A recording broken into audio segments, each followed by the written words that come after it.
Continuando nossas aulas de combinatória, estamos aqui no capítulo 11, contagem, né?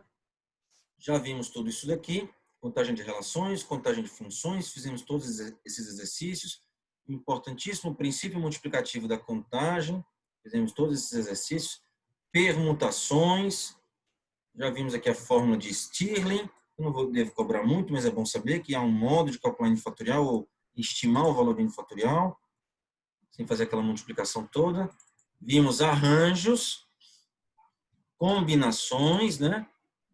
Binômio de Newton, casos especiais, as propriedades especiais que nos levam ao famoso triângulo de Pascal, né? Que é só cheio de binômios de Newton aqui. A soma desses valores dá 2 elevado a n, né? Se eu somar aqui vai dar 2 elevado a 5, dá 32. A soma dos pares, dos elementos pares é igual aos elementos em colunas pares, igual a soma dos elementos de colunas ímpares. A importantíssima fórmula do binômio de Newton, né? A mais B elevado a N igual a somatório de R igual a 0 a N. N escolhe R. A elevado a N menos RB elevado a R. Fizemos alguns exercícios sobre isso. Tem uma fórmula recursiva, que é através desse produtório aqui, para calcular o binômio de Newton. Vamos ver agora partições rotuladas e combinações com repetições. Isso é muito importante. Vamos lá, partições rotuladas e combinações com repetições. Quantas maneiras há de distribuir 10 doces para 4 crianças, de modo que cada criança receba pelo menos um doce? Cada criança vai receber pelo menos um doce. Uma maneira de resolver esse problema é imaginar que os 10 doces são colocados numa fileira, com barras separando os lotes dados a cada criança numa ordem escolhida. Por exemplo, imagina que cada ozinho desse é um doce. 1, 2, 3, 4, 5, 6, 7, 8, 9, 10. Aqui estão os 10 doces.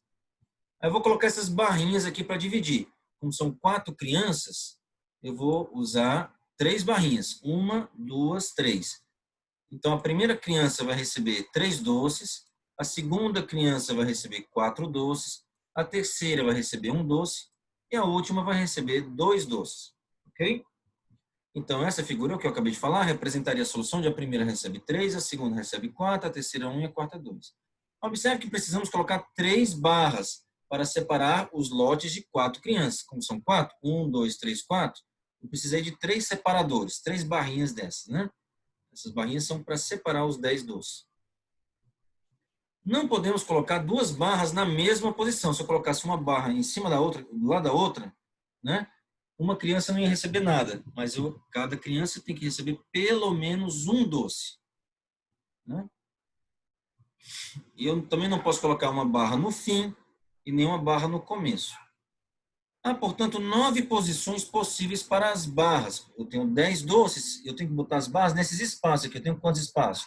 1, 2, 3, 4, 5, 6, 7, 8, 9.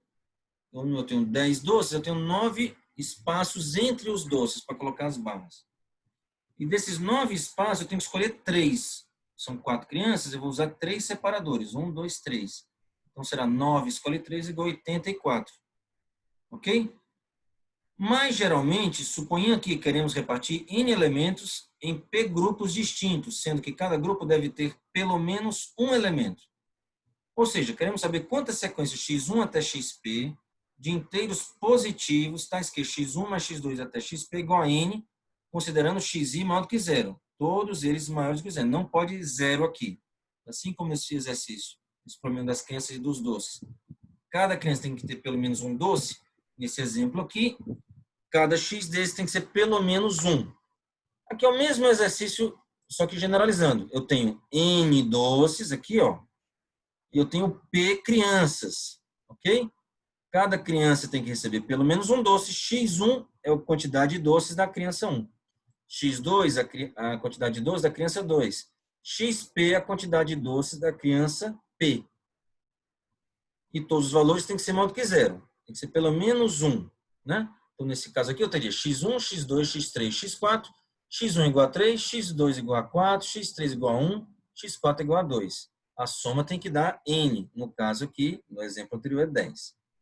Pelo mesmo raciocínio, como é que seria o argumento?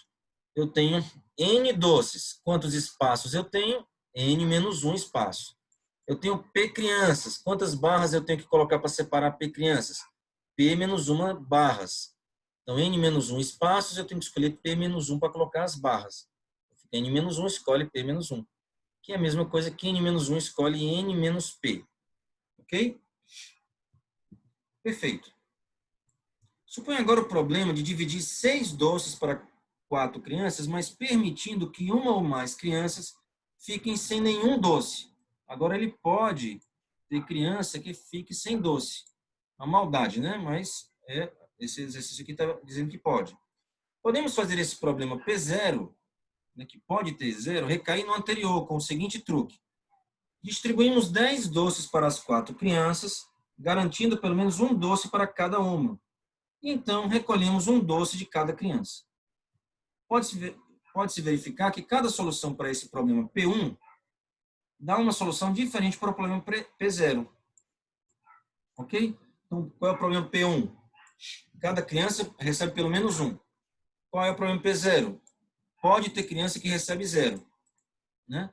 Então, se eu garantir que cada criança recebe pelo menos um, mas considerando 10 doces ao invés de 6, já dou um doce para cada uma, né? Depois eu tiro esse doce, é a mesma coisa que permitindo eu ter zero.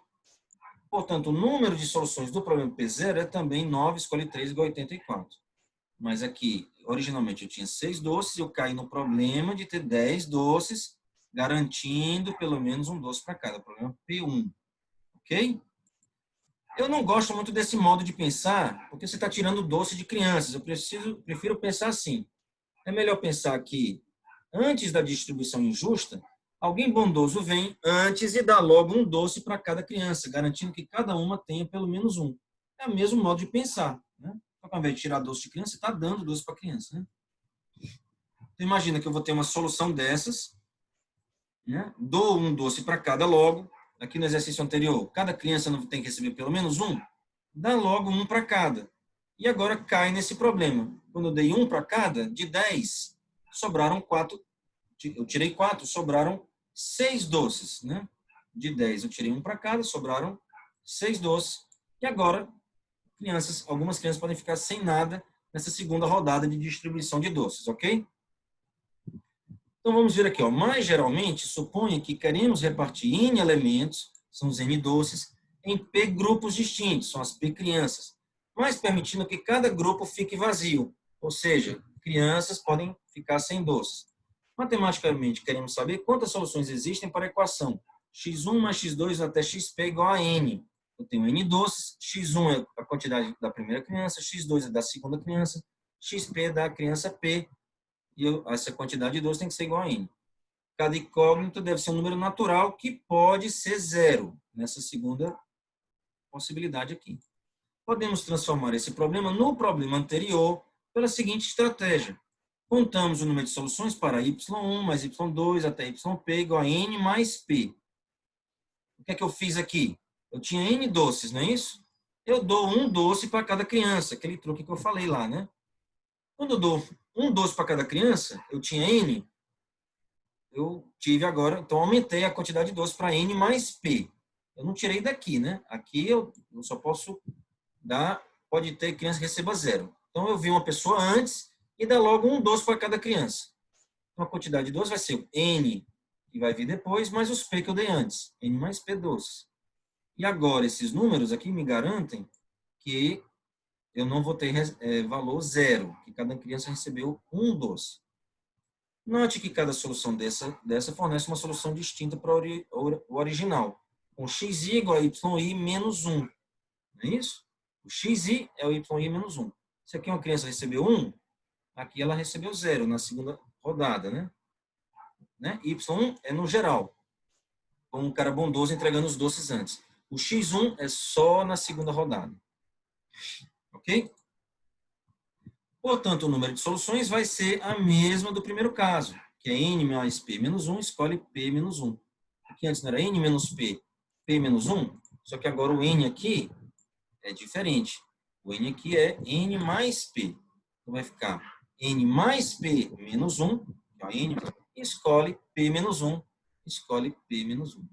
esse valor é igual a n mais p menos 1, escolhe n, né, para aquela propriedade lá do binômio de Newton. Esse mais esse é igual ao de cima, n mais p menos 1. Eles são simétricos, tá? Beleza? Então, continuando. O problema de dividir 10 doces por 4 crianças pode também ser visto como escolher 10 elementos do conjunto C igual a 1, 2, 3, 4, mas permitindo que cada elemento seja escolhido mais de uma vez, de modo que cada solução não é um conjunto, mas um multiconjunto. Professor, o que é um multiconjunto? É uma definição muito simples. É um conjunto que permite que elementos apareçam mais de uma vez. Não é muito usado, mas é uma definição que existe, né? Não é muito comum, mas é uma definição matemática que é usada bastante também, né?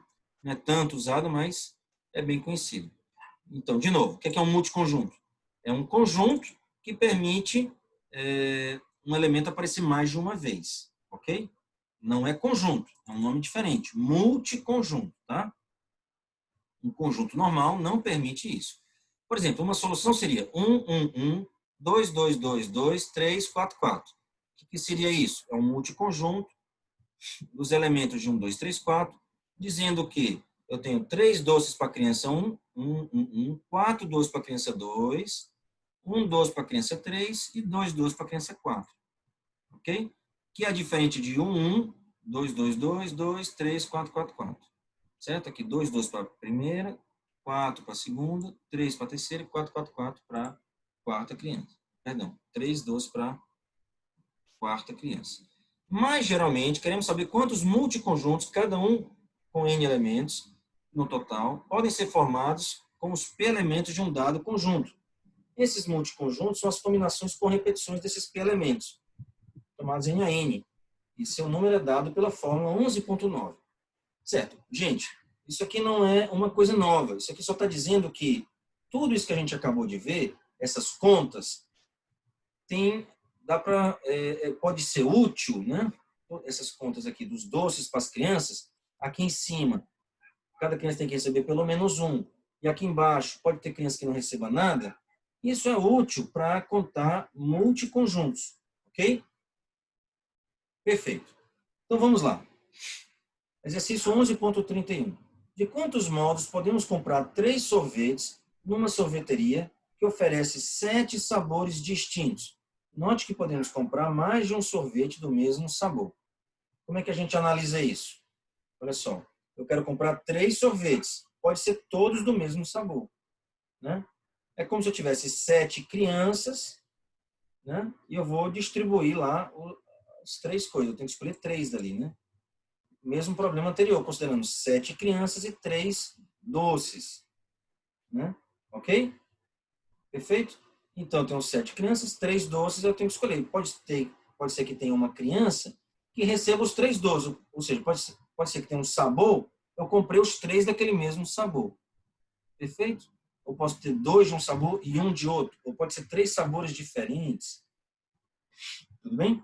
Então, a conta é a mesma nesse caso aqui. O N é o número de doces, são 3. O P é o número de crianças, é 7.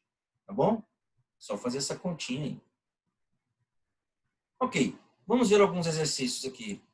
Exercícios da lista. Aqui está. Vamos começar com o exercício 6 da lista 3. A lista 3 já está disponível, vocês já podem começar a fazer. Em breve eu vou dizer uma data para vocês me entregarem. Então vamos lá, exercício 6 da lista 3. Se enumerarmos todas as permutações dos algarismos 1, 2, 3, 4 e 5 em ordem crescente, que posição ocupa o número 4, 2, 5, 1, 3? Como é que a gente faz isso?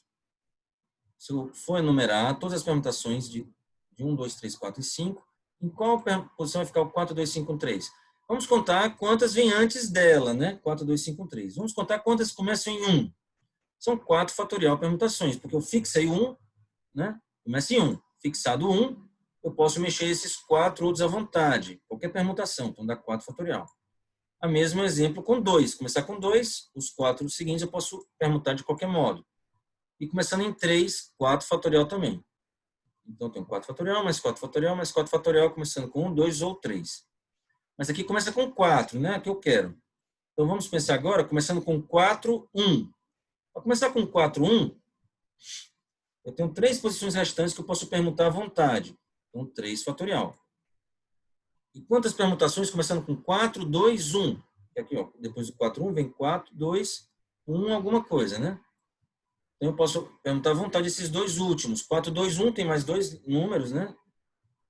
2 fatorial. E 4, 2, 3. Não pode ter 4, 2, 2, senão ia repetir o 2. Nem pode ter 4, 2, 4, mas tem 4, 2, 3. 2 fatorial também, permutações começando com 4, 2, 3.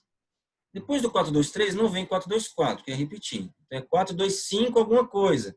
4, 2, 5, 1, 3, que é justamente a permutação que a gente está querendo. Então, quantas tem antes dela? Se eu somar 4 fatorial, mais 4 fatorial, mais 4 fatorial, 3 fatorial, 2 fatorial, 2 fatorial, a quantidade antes dela vai dar 82. Mais 1, que é a posição dela, 83. Ok? Agora, o item B. Qual número ocupa a posição 73? Então, vamos ver. Eu tenho 24 permutações, começando com 1, que é 4 fatorial. 24, mais 24, começando com 2. Então, 24 mais 24, 48, começando com 1 ou 2. 24 mais 24 mais 24 dá 72. Começando com 1, 2 ou 3. Então, já são 72. Eu quero a 73. Então, qual vai ser? Vai ser a que começa com 4, a menor. Então, é 4, 1, 2, 3, 5. Ok? Se eu tivesse pedido a 74, seria 4, 1, 2, 5, 3. Perfeito? Beleza. Próxima questão. Exercício 7 da lista 3. Quantos são os subconjuntos de K elementos de 1, 2 até N, nos quais o 1 aparece? O 1 não aparece. O 1 e o 2 aparecem. O 1 aparece e o 2 não aparece. O 1 e o 2 não aparecem. O item D e o E não estão na lista. Eu coloquei a mais aqui, tá? Então, qual é a solução? Olha só, o 1 aparece. É obrigatório o 1 estar lá no subconjunto de K elementos. Bem, como ele está lá, eu posso escolher quais números? Eu não posso mais escolher o 1. Então, eu tenho do 2 até o N, são N menos 1 elementos para escolher. Né? Possíveis de escolher. E quantos eu vou escolher mesmo? Eu já tenho 1. Então, não posso ser K. É K menos 1. Porque nos K, eu já escolhi 1. Então, só posso escolher agora K menos 1. Então, N menos 1 possíveis, eu quero escolher K menos 1. E o 1 não aparece. Bem, o 1 não aparece, ele está proibido. Então, eu não posso mexer nele. Então, é do 2 até o N, são N menos 1 elementos. Mas eu ainda quero K elementos. E não coloquei ninguém nesse subconjunto ainda. Então, ainda tenho que escolher K. Então, N menos 1 escolhe K. O 1 não aparece. O 1 e o 2 aparecem. Bem, eu já coloquei o 1 e o 2 dentro do subconjunto. Eu quero escolher K menos 2 agora. Então, K menos 2 lá embaixo. E de onde eu posso tirar isso? De 3 até N, porque 1 e o 2 já estão descartados, né? Já estão lá dentro do conjunto, do subconjunto. De 3 até N eu tenho N menos 2 elementos. N menos 2 escolhe K menos 2. E se 1 aparece, o 2 não aparece? Bem, o 1 aparece, então K menos 1. Né? Já escolhi um dos Ks. Então fica K menos 1. E quantos elementos eu posso escolher? O 1 não posso mexer, o 2 também não. Então, do 3 em diante, N menos 2 escolhe K menos 2. K menos 1. E o 1 e o 2 não aparecem. Então, nesse caso, não tem ninguém no subconjunto, eu ainda tenho que pegar K, mas eu descartei 2 elementos, 1 e o 2. Então, do 3 até o N, eu tenho N menos 2 elementos. Perfeito? Exercício 8 da lista 3. Considere todos os subconjuntos com 5 elementos, de 1, 2 até 12. Se ordenarmos todos esses subconjuntos por ordem crescente dos índices, dos valores deles, em quantos subconjuntos o elemento 8 aparece na posição 3 da sua ordenação? Eu vou pegar um subconjunto e vou tentar fazer uma ordenação desses subconjuntos. Ok? Por exemplo, 1, 2, 3, 4, 5. Vem antes do 1, 2, 3, 4, 6. E vem antes do 1, 2, 3, 4, 7. Que vem antes do 1, 3, 5, 7 e 8. Ok? Perfeito. Bem, eu tenho 5 posições. Né? Imagina que eu tenho um subconjunto, né, de 5 elementos. Aí, esses 5 elementos, eu vou ordenar esses 5 elementos, colocar em ordem, os elementos de 1 até 12, mas eu estou pegando só 5 deles. E eu quero que o 8 apareça na terceira posição. Então, eu tenho duas posições antes. Nas posições 1 e 2, eu tenho que ter números que são menores que o 8. E nas posições 4 e 5, dessa ordenação do subconjunto, eu tenho que ter números maiores que 8. Então, eu preciso escolher 2 de 1 até 7, que são os menores que 8, e tenho que escolher 2 de 9 até 12. De 9 até 12, eu tenho 4 elementos. 9, 10, 11, 12. Então, será 7 escolhe 2, né? Para ser os elementos antes do 8, vezes 1, esse vezes 1 é porque eu escolhi o 8, é obrigatório, vezes 4 escolhe 2, que são os dois elementos maiores do que 8. Isso vai dar 7 vezes 6 sobre 2 vezes 1, o 7 escolhe 2. Isso vai dar 4 vezes 3 sobre 2 vezes 1, do 4 escolhe 2, vai dar 7 vezes 6 vezes 3, dá 126. Ok. Exercício 9 da lista 3. Quantas soluções inteiras existem para x1 mais x2 mais x3 mais x4 é igual a 50, com xi maior ou igual a 0? Bem, a gente acabou de ver isso. Deixa eu voltar lá, né? Não, vamos voltar para cá. A gente acabou de ver isso no problema dos doces e das crianças, né? Eu tenho 50 doces para distribuir entre 4 crianças. E eu posso ter crianças que recebam 0, né? Então, bastaria aplicar a fórmula, daria exatamente isso aqui, né? N mais P menos 1, escolhe P menos 1. Acabamos de ver isso, né? No caso, o N é 50, o P é o número de crianças, é 4, né? Fica 53, escolhe 3. Mas vamos ver aqui o jeito mais organizado. Dá logo um doce para cada criança. Antes, eu vou ter uma equação do tipo x1' mais x2' mais x3' mais x4' igual a 54. Viu um cara bondoso e colocou mais 4 doces aqui, dizendo assim, olha, cada criança tem que receber pelo menos um. Então, acrescentou 4 doces aqui e obrigou que cada criança vai receber um. Certo? Isso aqui vai ser uma outra configuração, x1 e linha igual a xi mais 1. Tá? Ou seja, nessa nova configuração, a criança vai receber um doce, pelo menos. E depois o que vier na segunda rodada. Certo? Essa daqui é mais fácil de enxergar sem ter que decorar a fórmula, né? Eu tenho 54 doces, né? Então eu tenho 53 espaços entre os doces. Eu tenho 4 crianças, eu vou ter 3 barrinhas para separar as 4 crianças. 53 escolhe 3. Se sempre fizer esse artifício de obrigar que pelo menos um, né? Então não precisa decorar a fórmula. Com 54 crianças, então vou ter 53 espaços. Perdão, 54 doces.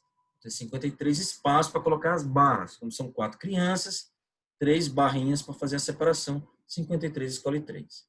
E dá essa continha aqui. Tá bom? Mas se quiser decorar a fórmula, N mais P menos 1, escolhe P menos 1. N é o número de doces, P é o número de crianças. Vamos complicar essa questão aqui. Vamos dar uma complicada. Quantas soluções inteiras existem para x1 mais x2 mais x3 mais x4 mais x5 é igual a 50? Com xi sendo maior ou igual a menos 2, x2 sendo maior ou igual a menos 1, x3 maior ou igual a 0, x4 maior ou igual a 1 e x5 maior ou igual a 2. Olha só, aqui já não dá muito para pensar em crianças e doces, mas apesar de ser o mesmo problema, né, de variáveis que devem somar o mesmo valor. Só que aqui tem menos 2, é que eu vou tirar 2, eu posso tirar 2 doces de uma criança. Aqui, x2 pode ser menos 1, posso tirar um doce de uma criança, né? Mas aqui tem algumas crianças que têm que receber pelo menos 2, né? Então, poderia acontecer? Poderia, pensando em tirar doces aqui, mas melhor abstrair já para uma equação que a gente quer ver quantas soluções existem para isso, tá? Vamos trazer isso para o caso que a gente está acostumado, que é fazer xi' maior ou igual a 1, né? Então, vamos transformar isso para xi' mais x2' mais x3' mais x4' igual a algum valor. Que valor vai ser esse? Nesse caso, eu vou mostrar para vocês que é 55. Com xi' maior ou igual a 1. Vamos fazer xi', x1' igual a xi mais 3, x2' x2 mais 2, x3' igual a x3 mais 1, x4' igual a x4, não muda, e x5' igual a x5 menos 1. Ao fazer isso, ó, x1 mais x2 mais x3 mais x4 mais x5 é igual a 50. Está aqui, partimos disso. Agora vamos fazer a substituição dessas variáveis. Quem é x1? x1' menos 3, substitui aqui, aqui. Quem é x2? x2' menos 2, substitui aqui. Quem é x3? x3' menos 1, substitui aqui. x4' é o x4, não fiz nada. x5 quem é? x5' mais 1, coloquei aqui, é igual a 50. Né? Agora aqui tem o menos 3, menos 2 dá menos 5, esse menos 1 cancela com menos 1, vai ficar menos 5, vai passar somando para lá, vai ficar 50 mais 5, 55. Professor, por que fez essa transformação? Mais 3, mais 2, mais 1, aqui não mudou e esse aqui é menos 1. Para ficar todo mundo maior ou igual a 1. Se eu somar 3 aqui, ó, menos 2 mais 3 dá 1. Ó, menos 2 mais 3 dá 1. Eu quero 1. Menos 1 mais 2, ó, menos 1 mais 2 dá 1. 0 mais 1 dá 1. 1 já está 1 que eu quero. x4 maior igual a 1, xi maior igual a 1. Não precisa mexer. Aqui está 2. Eu não quero 2, eu quero 1. Então, eu vou ter que tirar 1 daqui. x5 menos 1. Então, basicamente, uma transformação de variável. Isso aqui é uma solução, é uma equação. Eu estou transformando para outra equação, mas que as soluções vão ser mais ou menos equivalentes. Dá para transformar uma em outra, né? Perfeito. Aí, nesse caso aqui, x1' mais x2', x3', x4' igual a 55, igual a x' maior igual a 1. É aquele caso lá, 55 doces, 4 crianças. Eu vou ter 55 doces, 54 espaços entre os doces. 54 espaços. Eu tenho 5 crianças. Perdão. Aqui está errado. Eu passei x5, hein? Eu cometi um errinho aqui. Está faltando um x5 aqui, tá, gente? É para ter um x5' aqui. Aqui tá, mas aqui não tá. Mas aqui está aparecendo. Ó. x5' não tá aqui. Depois eu vou corrigir antes de botar na página lá, tá bom? Certo. Então, eu tenho 55 doces. Então, eu vou ter 54 espaços entre os doces. E aqui eu tenho 5 crianças. Está aqui, ó, x1 até x5 linha. Então, eu preciso de 4 barrinhas para fazer a separação das 5 crianças. 54, escolhe 4. Ou pode decorar a fórmula aplicado nesse caso aqui. 55 é o N, o P é o 4. Aplica essa fórmula, dá isso aqui. Ok? Perfeito. Vamos fazer ainda o exercício, para terminar a aula, exercício 11 da lista 3. Determine o coeficiente de x ao cubo no desenvolvimento de x ao quadrado mais 1 sobre x ao cubo elevado a 99. E também o coeficiente de x ao cubo no desenvolvimento de x ao quadrado mais 1 sobre x ao cubo elevado a 100. A solução é usar aquele teorema importante lá. A mais B elevado a N é igual ao somatório de K igual a 0 até N. N escolhe K. A elevado a N menos K, B elevado a K. Vamos lá. Quem é A nesse caso? X ao quadrado. Quem é B nesse caso? 1 sobre x ao cubo, que é a mesma coisa de x elevado a menos 3. Vamos fazer primeiro 99. Substituindo aqui, vai dar o somatório de K igual a 0 a 99. 99 escolhe K. X elevado a 2 vezes 99 menos K, porque tem esse 2 aqui, né? 2 vezes 99 menos K. Vezes X elevado a menos 3K. Não é isso? Isso é igual a quê? Agora vamos juntar tudo num X só. Fica tudo igualzinho. X elevado a 2 vezes 99. Aqui vai ficar menos 2K menos 3K e menos 5K. Ok? Certo. Só que eu quero que esse x elevado a 2 vezes 99 menos 5k seja igual a 3, porque eu quero o coeficiente de x ao cubo. Qual é o valor de k para que isso aqui dê 3? Tem que ser 5k igual a 198 menos 3. 2 vezes 99 é 198. Que dá 195. Então, k é igual a 39. Então, quando o k for 39, isso aqui vai dar x ao cubo. Então, vai ser 99 escolhe 39, que é a mesma coisa que 99 escolhe 60. Então, esse é o coeficiente do x ao cubo, do desenvolvimento disso aqui elevado a 99. Mas se ao invés de 99 fosse elevado a 100, vamos fazer a mesma ideia. Troca 99 por 100. 99 por 100, troca 99 por 100 aqui, vai ficar 2 vezes 100 menos 5 elevado a k. Eu quero que isso aqui dê 3. 200 menos 5k tem que dar 3. Mas não dá. 5k teria que ser 200 menos 3, igual a 197. K teria que ser 197 sobre 3, que não é inteiro. Ou seja, esse coeficiente, esse x elevado a 3, nunca vai aparecer. Então, o coeficiente não existe. Então, quanto é o coeficiente? A resposta é 0. Ok? É isso, gente. Terminamos por aqui. Próxima aula, vamos continuar lá no livro, o capítulo de combinatório.